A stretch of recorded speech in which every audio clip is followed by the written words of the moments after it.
जय भीम, जय संविधान मित्रों। यही है सही भारत यूट्यूब चैनल में आपनो हार्दिक स्वागत है। हूँ छुं प्रेमजीभाई परमार। मित्रों, आज आप एक एवो विषय पसंद कर रहा छे कि मानव जीवन अंतिम पड़ाव होय है अने भारतनी अंदर भारतनी एक अनुसूचित जाति ज एक एवी जाति है कि एनी हयाती दरमियान तो अनेक प्रकारनी समस्याओं भोगवे है। आर्थिक समस्या हो, धार्मिक समस्या हो, ये समस्याओं ने पहुंची वड़े, परंतु सतत सतत एना मानसने पीड़ा आपती जे वर्ण और जाति व्यवस्था की समस्या हो, सतत ने सतत एनी मानवीय गौरवनी अवहेलना थती समस्या हो, एने पहुंची वळવું अथवा तो एનું निराकरण लावવું એટલું સહેલું નથી। तो एवी समस्याओं छे स्मशानने लगती अने आपणे आ विषय એટલા માટે પસંદ કર્યો છે कि આવી સમસ્યાઓ જે તે રાજ્ય સરકારના અને બીજા સત્તાવાળાઓના ધ્યાનમાં આવે અને આના નિરાકરણ માટે, આના તંદુરસ્ત સમાજના નિર્માણ માટે જ્યાં જરૂરી હોય તેવા પોલીસ તંત્ર અને રેવન્યુ તંત્ર પગલાઓ લે, એવી એક ધારણા સાથે આપણે આજના વિષયની ચર્ચા કરીશું।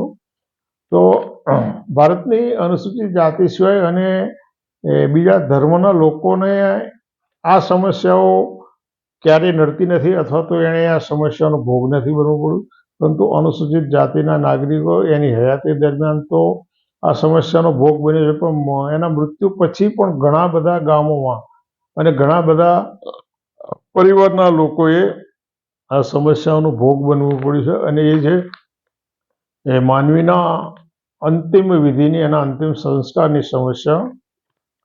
तो भारतना दलितो, भारतना अनुसूचित जातिना लोको जे समस्याओं एना जुदा जुदा कारणों छे। एमां पहेलुं कारण एवुं होय छे कि दलितो माटेना स्मशाननी जग्याओ नियम करवामां आवी नथी। पछी जे जग्या स्मशान माटे नियम करी छे एवी घणी बधी जग्याओ पर दबाणो थयेला छे। पछी आवाना जवा आववाना रસ્તાमां अवरोध ऊभा करवामां आव्या छे अने ज्ञाति आधारित बनेला जे स्मशानो होय त्यां आगळ दलितोने अग्निदाह अथवा तो बीजो उपयोग करवा माटेनी परवानगी नथी होती। सरकारी ग्रांटमांथी बनेला स्मशान गृहोनो पण दलितोने घणी बधी जग्याए उपयोग करवा देवामां नथी आवतो अने दलितोने फाळववामां आवेली ए जग्याओ पण एने कानूनी रीते प्रस्थापित करवा माटे जे वहीवटतंत्र होय एनी द्वारा घणीवार अखाड़ा करवामां आवता होय छे। तो गुजरात अने गुजरात बहार एवा केटलाक बनावो नोंधाया छे गण्या गांठ्या गामोमां, पण ए समग्र प्रजानुं प्रतिबिंब रजू करे छे एना व्यवहारनुं। तो एवा केटलाक दाखलाओ छे अने आपणे जोईए कि कई कई रीते अने केवा प्रकारे आ समस्यानो भोग बन्या छे। तो जूनागढ़ जिल्लानो उपलेटा तालुकानुं कुडेच गामे भावनाबेन हरेशभाई राठौडनुं मृत्यु थवाथी सार्वजनिक स्मशाननी चावी लेवा माटे महिला सरपंचना पति पासे गया तो एमणे ये चावी आपवानो इनकार करी दीधो अने एना कारणे मृतदेह रोड पर मूकी देवानी धमकी आपवा माटे एमणे मजबूर थवुं पड्युं। ए पछी एमणे चावी मळी। निर्माना मालिक करशनभाई पटेलनुं तो नाम जाणीतुं छे अने पाटण जिल्लाना रूपपुरा गाममां आवेલું છે અને ત્યાં એમનું વતન છે। तो ત્યાં આગળ ખરાબાની જે સરકારી જમીન હતી ત્યાં દલિતો અને રાવળો સ્મશાન તરીકેનો ઉપયોગ કરતા હતા। એટલે કરશનભાઈ પટેલના એક ટ્રસ્ટ દ્વારા આ જમીનની માગણી કરવામાં આવી। ગ્રામ પંચાયત અને કલેક્ટર દ્વારા આ જમીન એમને કાનૂની રીતે ટોકન ભાડેથી આનંદીબેન પટેલની સરકારમાં સોંપી દેવામાં આવી। જસ્ટિસ ફોર કાઉન્સિલ ફોર જસ્ટિસના વાલજીભાઈ પટેલે आ प्रश्न हाथ पर लई अने सेशन कोर्ट, हाईकोर्ट और सुप्रीम कोर्ट सुधी गया, परंतु ट्रस्टने आपी देवामां आवेली जमीन कानूनी रीते योग्य ठहरवामां आई अने दलितोनो रावळोना प्रश्ननुं कंई पण निराकरण एनो हकारात्मक प्रतिभाव न मळ्यो। बीजो किस्सो छे सुरेन्द्रनगर जिल्लाना वढवाण तालुकाना भड़ियाद गामना स्मशान पर दलितोना स्मशान पर प्रजापति भाईए दबाण करेलुं हतुं अने एनो पोतानो हक ए जाळवी राखवा मागतो हतो।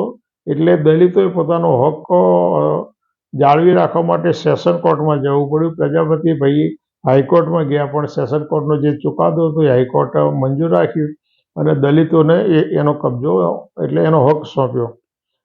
મહેસાણા જિલ્લાના ચાણસ્માના ઈરોદ ગામના દલિતોના સ્મશાનમાં દબાણ હતું અને એની કાનૂની કાર્યવાહી કરવી પડી અને એ દબાણ એ રીતે હટાવી શક્યું. બીજો કિસ્સો છે સાબરકાંઠા જિલ્લાના હિંમતનગર તાલુકાના પાણપુર ગામના દલિતોને ફાળવેલી જમીનની બાજુમાં કબાડી માર્કેટ આવેલું હતું એક લઘુમતી સમાજનું, અને એણે અગમ્ય કારણોસર ત્યાં આડેધડ ખોદકામ કર્યું અને 3 મૃતદેહોના કંકાળ બહાર નીકળી આવ્યા, અને એના કારણે અને બીજા કારણોસર ખાણ અને ખનિજ વિભાગે આ ભાઈશ્રીને 30 લાખ રૂપિયાનો દંડ ભરવાની નોટિસ ફટકારી હતી. પંચમહાલ જિલ્લા ગોધરા તાલુકાના મેલોલ ગામમાં સાર્વજનિક સ્મશાન ગૃહની ચાવી ના આપવાથી ત્યાં પણ પોલીસ ફરિયાદ કરવાની જરૂર ઊભી થઈ હતી. અમદાવાદની પરું કહી શકાય એવા સિલજની અંદર 14 સ્મશાન ગૃહો આવેલા છે. દલિતો સિવાયના 2013 ગૃહો બહુ સારી વ્યવસ્થિત સ્થિતિમાં છે, પરંતુ જે દલિતોનું સ્મશાન ગૃહ છે એની વચ્ચેથી ગટરની પાઇપલાઇન પસાર થાય છે, ને એના કારણે ત્યાં કાદવ કીચડ ભરાઈ રહેતા હોવાથી આ લોકોએ ત્યાં ખૂબ હેરાનગતિના ભોગ બનવું પડે છે. 2018માં મોરબીના ખાનપુર ગામના દલિતોનો મૃતદેહ કલેક્ટર કચેરીએ લઈ જવાની ફરજ પડી. મોરબી જિલ્લાના ખાનપુર ગામના દલિતોનો મૃતદેહને દલિતો કલેક્ટર કચેરીમાં લઈ આવ્યા, કારણ કે દલિતોને જે સ્મશાન ભૂમિની જમીન ફાળવવામાં એનો વિવાદ ઘણા ટાઈમથી ચાલતો હતો, અને એના કારણે ડાયાભાઈ પમાભાઈનું અવસાન થવાથી દલિતો આ પ્રશ્નનું નિરાકરણ આવે એના માટે મૃતદેહ લઈ અને કલેક્ટર કચેરી ગયા, અને 5 કલાકની માથાકૂટ સમજાવટના અંતે પછી આ પ્રશ્નનું નિરાકરણ થયું હતું. એટલે સ્મશાન ભૂમિ ફાળવવા માટે નિયમ કરવા માટે પણ દલિતોએ પોતાના મૃતદેહ લઈ અને રઝળવું પડે છે. આ રેકોર્ડ ઉપર નોંધાયેલો બનાવો છે. હું જે ચર્ચા કરી રહ્યો છું એ બધા રેકોર્ડ ઉપર નોંધાયેલા છે અથવા તો અખબારી અહેવાલો દ્વારા જાહેર થયેલા છે. માંડવી તાલુકાના બિદડા ગામે દલિતોના સ્મશાન ભૂમિ ઉપર થયેલા દબાણના કારણે દલિતોએ ઓક્ટોબર 2022માં ઉપવાસ ઉપર બેસવાની 2012માં ઉપવાસ ઉપર બેસવાની ફરજ પડી હતી. કચ્છ જિલ્લાના ભચાઉ તાલુકાના આંબલિયારા ગામના દલિતોના સ્મશાન ઉપર ઉપસરપંચે દબાણ કરેલું હોવાના કારણે 2014માં અનેક રજૂઆતો કરવી પડી હતી, અને છતાંય એનું નિરાકરણ થયું નહોતું. એ સમયે વડિયા ગામના જાનાબેન મોહનભાઈ વાલ્મિકનું અવસાન થતાં એના જે સરપંચ હતા પ્રવીણભાઈ વસોયા, એમના પિતાએ જે સ્મશાન માટેની જે મૃતદેહ મૂકવાની સીડી અથવા તો ઠાઠડી કહી શકાય એ આપી નહોતી, ને એના કારણે વાલ્મિક સમુદાયના લોકોએ વાંસ અને બીજા લાકડાનો ઉપયોગ કરી અને એની સીડી બનાવી હતી, ઠાઠડી બનાવી હતી, કારણ કે એમાં પણ એ લોકોને એમ લાગતું છે કે ભાઈ આ અસ્પૃશ્યતા લાગશે અને એમની સીડી અથવા એમની ઠાઠડી અભડાઈ જાય. બીજો બનાવ છે અરવલ્લી જિલ્લાના માલપુર તાલુકાના ફાંસરેલ ગામના, ત્યાં દલિતોનું સ્મશાન ન હોવાથી ખરાબાની જમીનમાં અંતિમ ક્રિયા કરતા હતા. તો એ સમય દરમિયાન સર્પદંશથી એક વૃદ્ધનું મોત થયું હોવાથી ખરાબાની જમીનમાં અંતિમ ક્રિયા માટે ગયેલા દલિતોને અટકાવવામાં આવ્યા, અને 3 જગ્યાએ એમને અંતિમ વિધિ કરતા અટકાવવામાં આવ્યા, અને એના કારણે 5 કલાક સુધી એમણે રઝળપાટ કરવી પડી. હસમુખભાઈ સક્સેના નામના એક કર્મશીલે ત્યાં દરમિયાનગીરી કરી અને પોલીસ અને સત્તાવાળાઓને જાણ કરી અને આખો મામલો થાળે પડ્યો હતો. આવા અનેક બનાવો છે. એમાંનો બીજો એક બનાવ છે 25/6/2016ના રોજ. આ બહુ ગંભીર બનાવ છે. 25/6/2016ના રોજ શ્રીનગરના જમ્મુ હાઈવે ઉપર આતંકવાદી હુમલાની અંદર CRPFના 6 જવાનો શહીદ થયા અને બીજા 20ને ઘાયલ થયા હતા, અને આ પૈકી વીરસિંહ નામનો એક દલિત યુવાન હતો. હવે એનું મૃત્યુ થયા પછી એના વતન ફિરોજાબાદ જિલ્લાનું સિકોહાબાદ ગામમાં ની બાજુમાં નાગલા કેવ્સ ગામ એનું હતું. ત્યાં વીરસિંહના મૃતદેહને લઈ જવામાં આવ્યો. માદરે વતન એનો મૃતદેહ પહોંચ્યા પછી બિનદલિતોએ તેની અંતિમ વિધિ થવા ના દીધી અને એના કારણે જિલ્લા સત્તાવાળાઓએ ઘણી બધી સમજાવટ કર્યા પછી એ લોકો 10x10 મીટરની જગ્યા ફાળવવા માટે સંમત થયા હતા. એક લશ્કરની અથવા તો અર્ધ લશ્કરની સેનામાં કામ કરતા જવાનને પણ એના અંતિમ વિધિ માટે પણ આટલી બધી સમસ્યાનો ભોગવવો પડે છે. આ એક બહુ ગંભીર ચિંતનની બાબત છે અને આપણે આપણા દેશને વિશ્વગુરુ બનાવવા માટે લઈ જઈએ એવા લોકો બણગા ફૂંકી રહ્યા છે, ત્યારે આ વસ્તુ સમજવા જેવી છે કે આ સ્થિતિમાં તમે તમારા દેશને કઈ રીતે વિશ્વગુરુ બનાવી શકશો, આ સમજવા જેવી બાબત છે. અને જે લોકો સત્તા સ્થાને બેઠા છે, સત્તાની ચાવીઓ લઈને બેઠા છે, એ લોકોએ આનું આત્મમંથન કરવાની જરૂર છે. આને વારંવાર કહેવાની જરૂર નથી. મહેસાણા જિલ્લાના ચાણસ્મા તાલુકાના સરસાવ ગામે મંદિરના વહીવટદારોએ અનુસૂચિત જાતિના સ્મશાનમાં જવાનો જે રસ્તો હતો ને એ રસ્તો બંધ કરી દીધો. એટલે મૈયત માટેનો રસ્તો બંધ થઈ જવાના કારણે એ મૃતદેહને રસ્તા ઉપર મૂકી દેવો પડ્યો અને એના કારણે પોલીસ અને વહીવટી અધિકારીઓ દોડી આવ્યા અને મંદિરે ગેરકાયદેસર જે રસ્તો રોક્યો હતો એ દિવાલ દૂર કરી અને પછી અંતિમ વિધિ માટેનો માર્ગ એમણે મોકળો કર્યો. બીજો એક બનાવ છે સુરેન્દ્રનગર જિલ્લાના દસાડા તાલુકાના પાટડીના દલિતોના સ્મશાનની દુર્દશાનો. અહીંયા અતિ ગંભીર બાબત એ છે કે સ્મશાનમાં ગંદા પાણી અને કાદવ કીચડ હોવાથી અંતિમ વિધિ કરવી ખૂબ સમસ્યા હોય છે અને આના કારણે આ લોકો મૃતદેહને રોડની બાજુમાં મૂકી અને રોડ ચક્કાજામ કરી દીધો અને એના કારણે સરકારી તંત્ર એ સમયે દોડતું થયું. રાજસ્થાનના ટીકમગઢ જિલ્લાના ફસખુદ ગામનો એક મિલન અહિરવારની પત્ની રામકલીનું અવસાન થતા એના શબને એના દેહને દફન માટે સ્મશાન ગૃહમાં લઈ જતા હતા. તો ત્યાંના બિનદલિતોએ સ્મશાન યાત્રાનો માર્ગ બંધ કરી દીધો. દલિતોએ 3 કલાક માટે રઝળપાટ કરી બેસી રહેવું પડ્યું અને એમાં પણ સત્તાવાળાની દરમિયાનગીરીથી એનો માર્ગ ખુલ્લો થયો.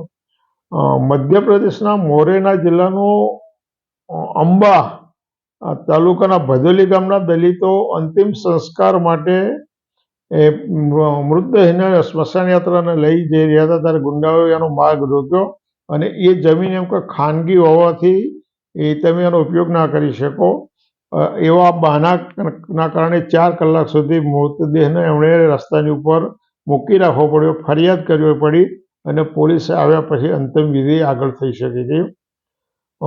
4/10/2024ના ગુજરાત ટુડેનો રિપોર્ટ છે અને ખૂબ સમજવા જેવો અને વિચારવા જેવી બાબત છે. તિરુવન્નામલાઈ એ લગભગ 45 કિલોમીટર તામિલનાડુનો આ એક જિલ્લો છે અને ત્યાંનાથી 45 કિલોમીટર દૂર મોથાકલમ ગામમાં એક દલિત મહિલાનું ઉંમરના કારણે અવસાન થયું અને દલિતોનું સ્મશાન ગામથી ઘણું દૂર આવેલું છે, કાદવ કીચડવાળું અને ઝાડી ઝખરાવાળું હોવાથી દલિતો એ રસ્તાનો જે ઉપયોગ કરતા હતા. પણ એની જગ્યાએ જે બિનદલિતો જેને કથિત ઉચ્ચ જ્ઞાતિના દલિતોનો જે રસ્તો હતો ત્યાંથી એમણે પસાર થવા માટે નીકળવાનો પ્રયાસ કર્યો. તો બિનદલિતોએ ત્યાં એ સ્મશાન યાત્રાને રોકી દેવામાં આવી કે ભાઈ તમારો પરંપરાગત જે રસ્તો છે ત્યાંથી તમારે પસાર થવાનો છે. ઉચ્ચ જ્ઞાતિના લોકો માટેનો રસ્તો ત્યાં આગળ અલગ હોવાથી એ રસ્તા પરથી એમને પસાર થવા દેવામાં ના આવ્યા અને એના કારણે સ્મશાન યાત્રા એમણે અટકાવી દીધી. પોલીસ અને રેવન્યુ અધિકારીઓ આવ્યા અને 5 કલાકની સમજાવટ બાદ તે પણ દલિતોએ જે પોતાનો પરંપરાગત જે રસ્તો હતો ને એ ત્યાંથી જવા માટે સંમત થયા અને ગુજરાત ટુડેના અહેવાલ મુજબ ત્યાં આગળ સરકારી બસમાં ચડવા માટે પણ જે કથિત ઉચ્ચ જ્ઞાતિના લોકોની દુકાનોની બાજુમાં જે ઝાડ આવેલા એના છાંયડામાં દલિતો નથી ઊભા રહી શકતા, પરંતુ એમણે બસની રાહ જોવા માટે તડકામાં ઊભા રહેવું પડે છે. આ એવો એક અહેવાલ છે. બીજો એક વિરમગામ તાલુકાના સોકલી ગામના સેનવા સમાજના એક વૃદ્ધનું અવસાન થયું એટલે સ્મશાન ભૂમિની એમણે અનેક વખત માગણી કરી હોવા છતાંય કોઈ કાર્યવાહી ના થઈ અને એના કારણે એ લોકોએ રેલવે ટ્રક ઓળંગી અને કાદવ કીચડના રસ્તામાંથી પસાર થવું પડે છે. બીજો એક કિસ્સો છે. મેઘાલય રાજ્યના મંચેરિયન જિલ્લાના મંદામરી મંડળના સ્થાનિક દલિતો ના અંતિમ સંસ્કાર માટે સ્મશાન ભૂમિના માલિકીપણાનો વિવાદ ત્યાંના રિયલ્ટરો એ જે ઓબીસી સમુદાયના લોકો છે એઓએ એ અંતિમ સંસ્કાર વિધિ સ્મશાન યાત્રા અટકાવી હતી અને ત્યારે પણ તહસીલદાર અને સર્કલ ઓફિસરની દરમિયાનગીરીથી આ મામલો થાળે પડ્યો હતો. આ ગણે ગાંઠે કિસ્સાઓ સમયની પાબંદી અને અમુક બાબતોને ધ્યાનમાં રાખી મેં ખૂબ ઓછા કિસ્સાઓ એ રજૂ કર્યા, પરંતુ બીજા એવા હજારો બનાવો આવા બનેલા છે જે જાહેર થયા નથી અથવા તો પોલીસ ચોપડે અથવા સરકારી દફતરે નોંધાયા નથી, કારણ કે દરેક જગ્યાએ દલિતો એટલા સબળ અને સભાન નથી કે પોતાની ફરિયાદો નોંધાઈ શકે અથવા તો સ્મશાન માં જવા માટે સામાવાળાઓની સામે પોતાનો મસલ પાવરનો ઉપયોગ કરી અને જઈ શકે. એ લોકો દબાયેલા, કચડાયેલા અને શોષિત હોવાના કારણે ઘણી બધી જગ્યાએ આ બધું વેઠી લેવું પડે છે. પરંતુ આ એક વસ્તુ બહુ વિચારવા જેવી છે કે માણસનું મૃત્યુ થઈ જાય ને મૃત્યુ થયેલો માણસનો મૃતદેહ તે 4-5 કલાક રઝળતો રહે, એમાં સરકારી તંત્રએ દરમિયાનગીરી કરવી પડે. દરમિયાનગીરીના અંતે 4-5 કલાક પછી તમને ત્યાં અંતિમ વિધિ કરવાનો અવકાશ મળે અથવા તો તમે ત્યાં જવા માટે મુક્ત બની શકો. આ કેવી સમાજ વ્યવસ્થા કહેવાય? આ સમાજ વ્યવસ્થા તમને વિશ્વગુરુ બનવા ભણી લઈ જશે. આમાં સામાજિક સમરસતા છે. જે લોકો સામાજિક સમરસતાના બણગા ફૂંકે છે ને એ લોકોએ આ વસ્તુ વિચારવા જેવી છે. એટલે અહીંયા હું મારી વાત પૂરી કરતા પહેલા આપ દરેકને વિનંતી કરું છું, જે લોકો સાંભળી રહ્યા છે, આ યુટ્યુબ ચેનલને તમે સબસ્ક્રાઈબ કરો, શેર કરો, લાઈક કરો અને બીજા મિત્રોને પણ આ શેર કરવા, લાઈક કરવા, સબસ્ક્રાઈબ કરવા તમે આગ્રહ કરશો. અને સાથે સાથે તમારી જે કંઈ વિચારો હોય, તમારે જે કંઈ પ્રશ્નો હોય એ મને કોમેન્ટમાં જણાવશો. જય ભીમ, જય ભારત.